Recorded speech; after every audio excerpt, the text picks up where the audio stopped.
സൺറൂഫിനെ പറ്റി പറയുമ്പോൾ നല്ല മൂന്നാർ പോലുള്ള അടിപൊളി ക്ലൈമറ്റുള്ള ഒരു സ്ഥലത്തൂടെ നമ്മളിങ്ങനെ പതുക്കെ കാർ ഓടിച്ച് പോകുമ്പോൾ മെല്ലെ സൺറൂഫ് ഓപ്പൺ ചെയ്ത് നമ്മുടെ ഗേൾഫ്രണ്ടോ അല്ലെങ്കിൽ നമ്മുടെ കൂടെയുള്ള ആരെങ്കിലൊക്കെ പതുക്കെ ആ സൺറൂഫിലൂടെ പുറത്തേക്ക് നോക്കി ആ കാറ്റത്ത് ആ മുടിയൊക്കെ ഇങ്ങനെ ആടി.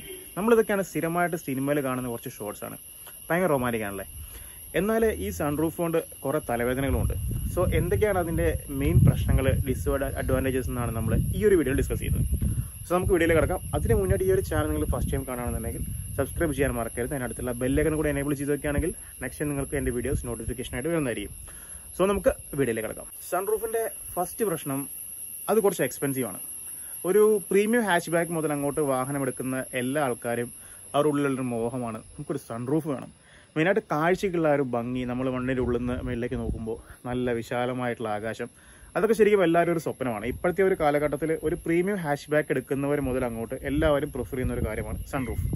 പക്ഷേ സൺറൂഫിനായിട്ട് നമുക്ക് മിനിമം ഒരു 50,000 മുതൽ 60,000 വരെയൊക്കെ അഡീഷണൽ പേ ചെയ്യേണ്ടി വരും. ഇത്രയും കാശ് നമ്മൾ ഇൻവെസ്റ്റ് ചെയ്യുമ്പോൾ, സപ്പോസ് ഇപ്പോൾ നമ്മൾ ലോണിലൊക്കെയാണ് കാർ എടുക്കുന്നുണ്ടെങ്കിൽ ഈ 60,000 5 കൊല്ലം 7 കൊല്ലമൊക്കെ EMI ഇടുമ്പോൾ ആ 60,000-ന്റെ 7 കൊല്ലത്തെ ഇൻട്രസ്റ്റ് നമ്മൾ ചേരുമ്പോൾ വലിയൊരു എമൗണ്ട് തന്നെ നമ്മൾ സൺറൂഫിനായിട്ട് ഇൻവെസ്റ്റ് ചെയ്യുന്നുണ്ട്. പക്ഷെ നമ്മൾ ചിന്തിക്കും, ഇനിയിപ്പോൾ സൺറൂഫുള്ള വണ്ടി ആയതുകൊണ്ട് തന്നെ 5-6 കൊല്ലം കഴിഞ്ഞ് വണ്ടി കൊടുക്കുമ്പോൾ അതിനനുസരിച്ചുള്ള അഡീഷണൽ റേറ്റ് കിട്ടില്ല നമ്മൾ ചിന്തിക്കും. പക്ഷെ അവിടെ ഉള്ള ട്വിസ്റ്റ് എന്ന് പറയുന്നത് 5-6 കൊല്ലം കഴിയുമ്പോൾ ഇതിൻ്റെ ഒരു ഡ്യൂറബിലിറ്റിയാണ്.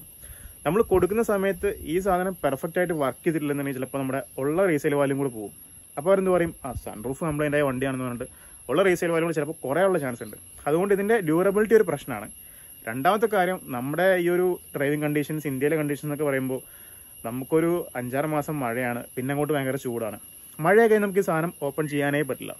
വെയിലായി കഴിഞ്ഞാലോ നമ്മളിത് ഓപ്പൺ ചെയ്ത് പോകുമ്പോൾ AC ഇട്ട് നമുക്ക് പോകുന്നത് ഒരിക്കലും പ്രാക്ടിക്കലല്ല. അതുകൊണ്ട് തന്നെ മഴയത്തും വെയിലത്തും ഈ സാധനം നമുക്ക് യൂസ് ചെയ്യാൻ പറ്റില്ല. കാരണം നമ്മുടെ ഇന്റീരിയറിലെ കൂളിങ്ങിനെയൊക്കെ ബാധിക്കുന്നതുകൊണ്ട് വെയിലുള്ളപ്പോൾ ഒരു കാരണവശാലും യൂസ് ചെയ്യാൻ പറ്റില്ല. പിന്നെ ഇടയിലുള്ള കുറച്ച് സമയങ്ങൾ വല്ലപ്പോഴും ട്രിപ്പ് പോകുമ്പോഴൊക്കെയാണ് നമുക്ക് ഈ സാധനം ഓപ്പൺ ചെയ്യാൻ പറ്റുക. ഇനിയിപ്പോൾ നമ്മൾ സിറ്റിയിൽ ജീവിക്കുന്ന ഒരാളാണെന്നുണ്ടെങ്കിൽ ആ ഒരു ട്രാഫിക്കിലും ടെസ്റ്റിലൊക്കെ നമ്മൾ എങ്ങനെ ഈ സാധനം ഓപ്പൺ ചെയ്യാൻ പറ്റും? സോ ഇത് ഓപ്പൺ ചെയ്ത് യൂസ് ചെയ്യൽ എന്നുള്ളത് വളരെ കുറവായിരിക്കും. ഇതൊരു ഫാഷനോ അല്ലെങ്കിൽ എൻ്റെ വണ്ടിയിൽ സൺറൂഫ് ഉണ്ടെന്ന് പറയാൻ വേണ്ടിയിട്ടാണ് ചിലപ്പോൾ പലരും സൺറൂഫ് ചൂസ് ചെയ്യുന്നുണ്ടാവുക. ഇനി നമ്മൾ നല്ല ഡസ്റ്റൊക്കെ ഉള്ളപ്പോൾ ഇത് ഓപ്പൺ ചെയ്ത് വെച്ച് പോയാൽ പോലും അതിൻ്റെ ഇടയിലൊക്കെ പൊടി കയറി കഴിഞ്ഞാൽ ചിലപ്പോൾ അത് ക്ലോസ് ചെയ്യുമ്പോഴൊക്കെ ബീഡിങ്ങിൽ ചെറിയ കംപ്ലയിൻസ് വരാനും മഴക്കാലത്ത് ലീക്കേജ് വരാനുള്ള ചാൻസസ് കൂടുതലാണ്. ഇനി എങ്ങാനും ഒരു 3-4 കൊല്ലം കഴിഞ്ഞ് ഇത് കംപ്ലയിൻ്റ് ആയാൽ നല്ലൊരു എമൗണ്ട് തന്നെ മെയിൻ്റനൻസ് ആയിട്ട് നമ്മൾ കൊടുക്കേണ്ടി വരും. അടുത്തൊരു പ്രശ്നം എന്ന് പറയുന്നത്, ഈ ഒരു സംഭവം ആ ഒരു സൺറൂഫിൻ്റെ ബാക്കിലുള്ള മോട്ടർ എല്ലാം ചേരുമ്പോൾ നമ്മുടെ ആ ഒരു ഹെഡ് റൂം കുറയാനുള്ള ചാൻസ് കൂടുതലാണ്. കാരണം നമ്മുടെ റൂഫിന് തിക്നെസ് ഭയങ്കര കൂടുതലായിരിക്കും. കാരണം ഇതിൻ്റെ മോട്ടറും ആ ഒരു സിസ്റ്റം എല്ലാം കൂടി റൂഫിൽ വരുമ്പോഴത്തേക്കും ബാക്കോട്ട് നമുക്ക് അതിൻ്റെ തിക്നെസ് കൂടിയിട്ട് നമ്മുടെ ഹെഡ് റൂം കുറയാനുള്ള ചാൻസ് കൂടുതലാണ്, വണ്ടിയുടെ സ്പേസ് കുറയും. അത് മാത്രമല്ല, ഇതിൻ്റെ ഒരു മോട്ടർ സെറ്റിങ്സിനെല്ലാം കൂടി അത്യാവശ്യം നല്ല വെയിറ്റ് വരുന്നുണ്ട്. നിങ്ങൾക്ക് സെർച്ച് ചെയ്ത് നോക്കി അറിയാൻ പറ്റും, 30-40 പൗണ്ടാണ് അതിൻ്റെ വെയിറ്റ് വരുന്നത്. അതുകൊണ്ട് തന്നെ നമുക്ക് ഈ സാധനം അത്രയും വെയിറ്റുള്ളത് നമ്മുടെ റൂഫിലിരിക്കുമ്പോൾ ടെക്നിക്കലി മറ്റു കുറേ പ്രശ്നങ്ങളുണ്ട്. പിന്നെ ഈ സാധനം എങ്ങാനും കഷ്ടകാലത്തിന് തേങ്ങ വീണിട്ടോ എങ്ങനെയെങ്കിലുമൊക്കെ ബ്രേക്ക് ആയി കഴിഞ്ഞാൽ അത് റീപ്ലേസ് ചെയ്യണമെന്നുണ്ടെങ്കിൽ നല്ലൊരു ശതമാനം, നല്ലൊരു എമൗണ്ട് തന്നെ നമ്മുടെ പോക്കറ്റിൽ നിന്ന് കാലിയാവും. അതിൻ്റെ ഒരു പ്രശ്നമാണ്.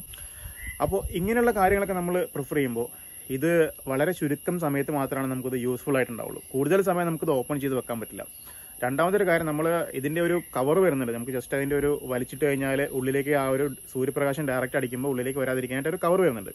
കൂടുതൽ സമയം നമ്മൾ അതിട്ട് തന്നെ ഓടിക്കേണ്ടി വരും നമ്മുടെ ഇവിടുത്തെ ഡ്രൈവിംഗ് കണ്ടീഷൻസിൽ. കാരണം ഡയറക്റ്റ് സൺലൈറ്റ് അടിക്കും, പകലൊക്കെ പോയി കഴിഞ്ഞാൽ നല്ല ചൂടായിരിക്കും. നമ്മളിപ്പോൾ അത് സൺ വ്യൂ ആണെന്ന് വെച്ചാൽ നമ്മളതിങ്ങനെ ഓപ്പൺ ചെയ്തിട്ട് ഓടിച്ചു കഴിഞ്ഞാൽ വണ്ടിയുടെ ഉള്ളിൽ ടെമ്പറേച്ചർ കൂടാൻ കാരണമാകും. അതുകൊണ്ടാണ് പലരും അത് ക്ലോസ് ചെയ്തായിരിക്കും ഓടിക്കുന്നത്. സോ അത് നമുക്ക് സൺറൂഫ് ഉണ്ടെന്ന് പോലും ചിലപ്പോൾ നമുക്ക് പലപ്പോഴും ഉള്ളിൽ നോക്കി കഴിഞ്ഞാൽ നമുക്ക് മനസ്സിലാവില്ല, അതിൻ്റെ ഒരു യൂസ്ഫുൾ നമുക്ക് കിട്ടത്തുമില്ല. സോ ഇങ്ങനെ കുറേ ഡീമെറിറ്റ്സ് ഉണ്ട് ഇതിന്. ഇനി മെറിറ്റ്സ് എന്ന് പറയാനുള്ള ഒരു കാര്യം, ഒന്ന് സ്റ്റൈലാണ്, രണ്ടാമത് നമുക്ക് നല്ല ഒരു മാനസികമായിട്ട് നമുക്കൊരു പോസിറ്റിവിറ്റി തരും.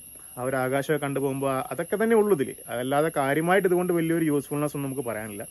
പിന്നെ ചില ആൾക്കാരൊക്കെ പറയുന്നുണ്ട്, ടെക്നിക്കലി പറയുകയാണെന്നുണ്ടെങ്കിൽ വെഹിക്കിളിൻ്റെ ഉള്ളിലുള്ള മൊബൈൽ കവറേജ് കൂടുന്നൊക്കെ പറയുന്നുണ്ട്. എത്രത്തോളം ശരിയാണെന്ന് എനിക്കറിയില്ല. ബട്ട് അങ്ങനെ ചില പഠനങ്ങളിലൊക്കെ പറയുന്നുണ്ട്, വെഹിക്കിളിൽ ഉള്ളിൽ യൂസ് ചെയ്യുന്ന ഡിവൈസസിൻ്റെ കവറേജ് കുറച്ച് കൂടുന്നൊക്കെ പറയുന്നുണ്ട്. അപ്പോൾ ഇത്രയൊക്കെ തന്നെ ഉള്ളൂ ഇതിൻ്റെ ബെനിഫിറ്റ്സ്. കൂടുതലും നെഗറ്റീവ്സ് ആണ്.